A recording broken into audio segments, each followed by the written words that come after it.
This is part B, arithmetic sequences. As a noun, this word is arithmetic, and as an adjective, it's arithmetic. The idea is that the difference between successive terms, so terms that are right next to each other, is always the same number. A sub 1 we just call A, same idea. And then this is a formula. Remember, if A sub n is one term, then think of A sub n minus 1 as the term before it. So the term before it has d added to it to get to the next term. And keep in mind that if the sequence is decreasing, then you're just adding a negative number. So we always think of it as adding d, but d could be a negative number. This is a formula we'll use quite a bit to find the nth term in some cases. Really what you're doing is you're using the first term, and to get to the nth term kind of on fast forward, then you are adding on d n minus 1 times. So if you want the fifth term, you would have added the d on there 4 times to get there. So 5 minus 1 is 4. You'd add on 4 times d. Some other formulas we'll use. If you want to add up, and this time we use a capital S for sum instead of the sigma notation, but if you want to add up the first n terms of an arithmetic sequence, if you know the common difference of d in the starting term, then you could use this formula. So if it's the first 10 terms, then you would use n as 10 and plug those numbers in. If you have different information, if you don't have the d, but you know the nth term and the first term, then you could use this formula. And using the formula from the previous page, sometimes you could actually use either one of those if you want to translate from one to another. Now for these first two, it's easy to get these kind of backwards, because if you think about what you're adding each time, it's very easy to think that you're adding 1 each time because you see the plus 1 here, but that's not the case. Now, you can certainly decide if you want to write this part down in your notes. What I did was I let y equals 3x plus 1. The only reason I used x instead of n is because I plugged that into a graphing calculator and made a table.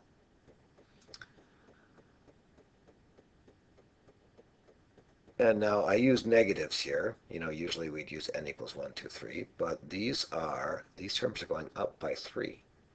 So really, the common difference each time is positive 3. You're adding 3 each time. So d equals 3.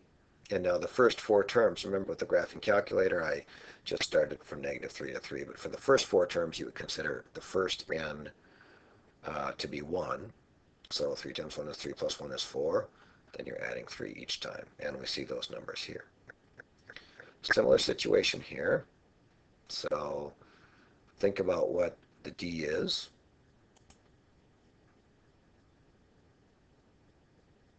And I plugged that in and made a table out of it. These terms go down by 2 each time. So your d, your common difference, is actually negative 2. And since n equals 1, your starting point is 4 minus 2 times 1, which is 4 minus 2, which is 2. Again, I did not use that starting point here,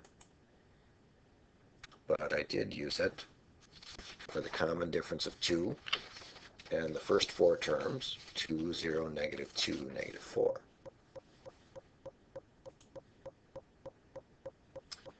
Find the nth term of the arithmetic sequence given the initial term and the common difference. Find the fifth term.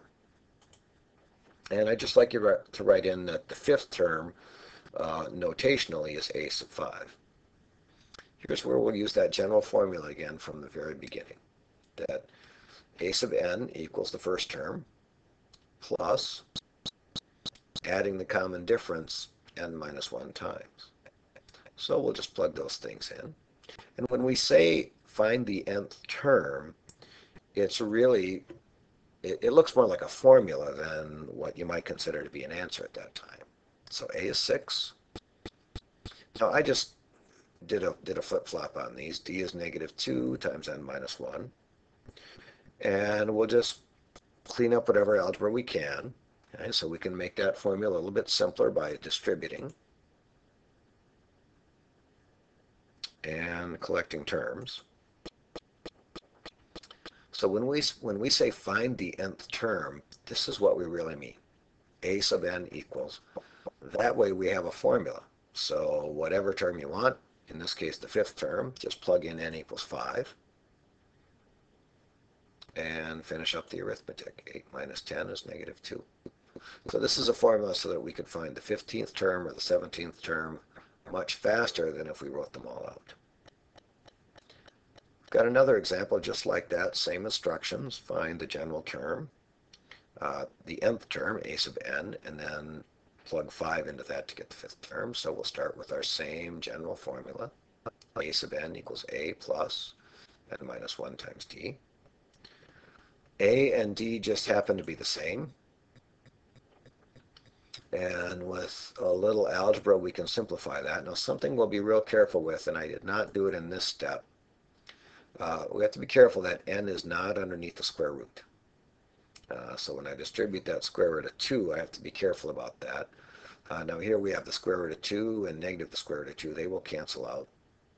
For the final answer here, I just switched the order. I just commuted those two terms so that there's no question that the n is not under the square root.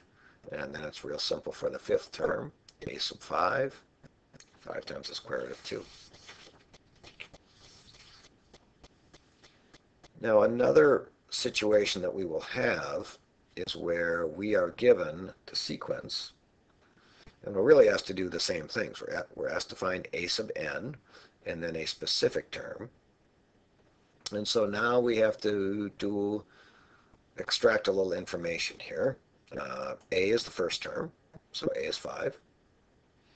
And maybe I'll jump down here for a minute. We're going to use the same formula, we just have different information now.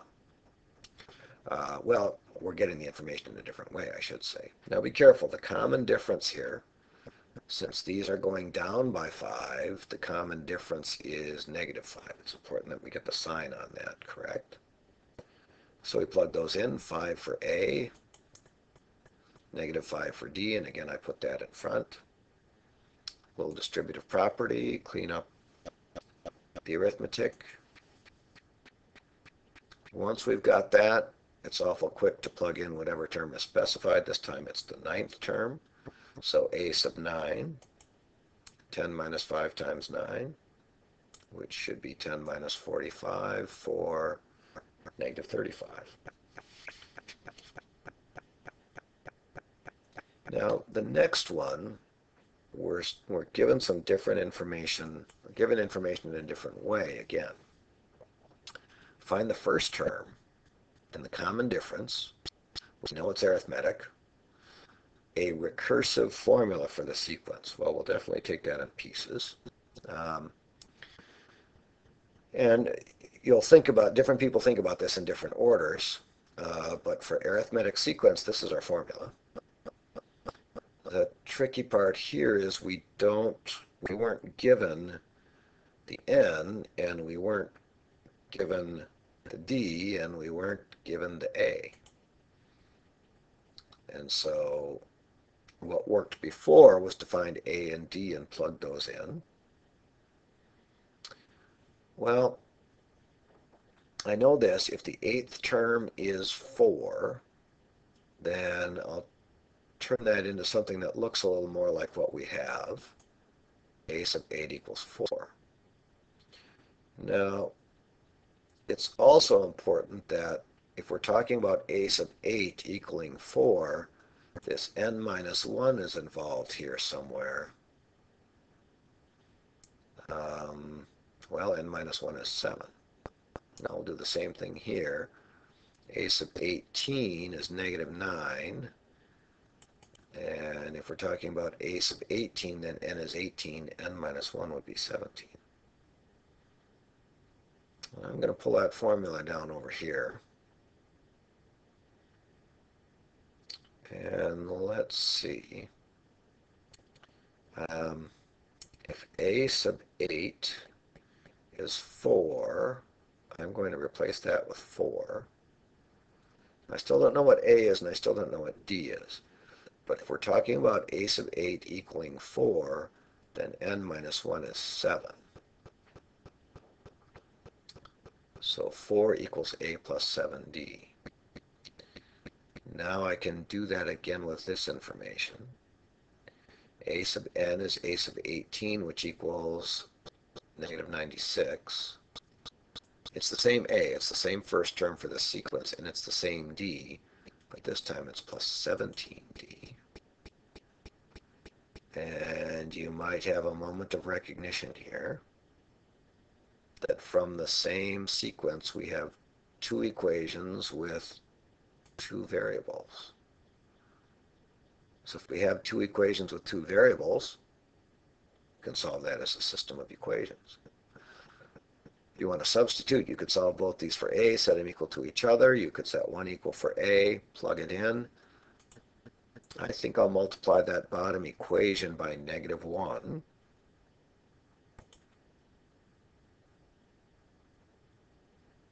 Add those together. A's disappear. And I did skip a step in here. The step would be negative 10d equals 100. So if you want to add that in, you could add that in, or you could go right to d equals negative 10. We've got the d, we need an a, so plug into either one. Unless there's a reason not to, I still pick the top one. And we'll get a equals negative 74. Now for the formula, we'll just plug back in. A sub n equals 74.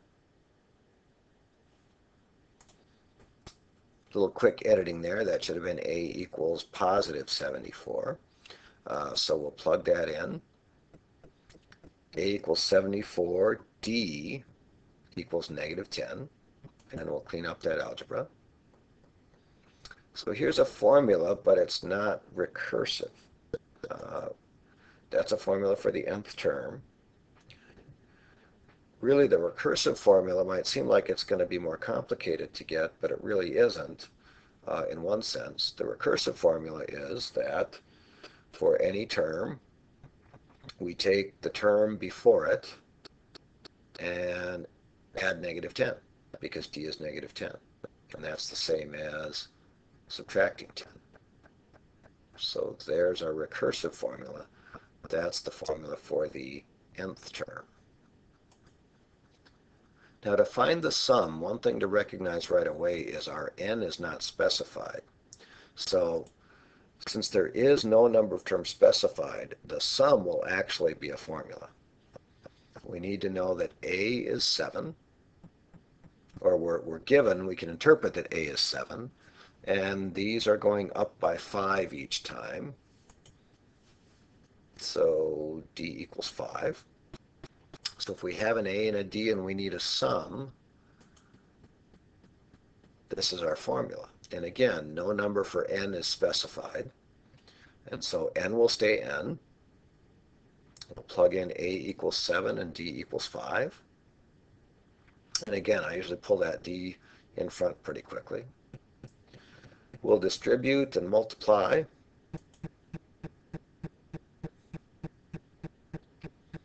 Combine terms. That's as far as we can go. So again, what we're really getting here is a formula. And then if we said the first 10 terms, we could plug in 10 for n and get an actual number.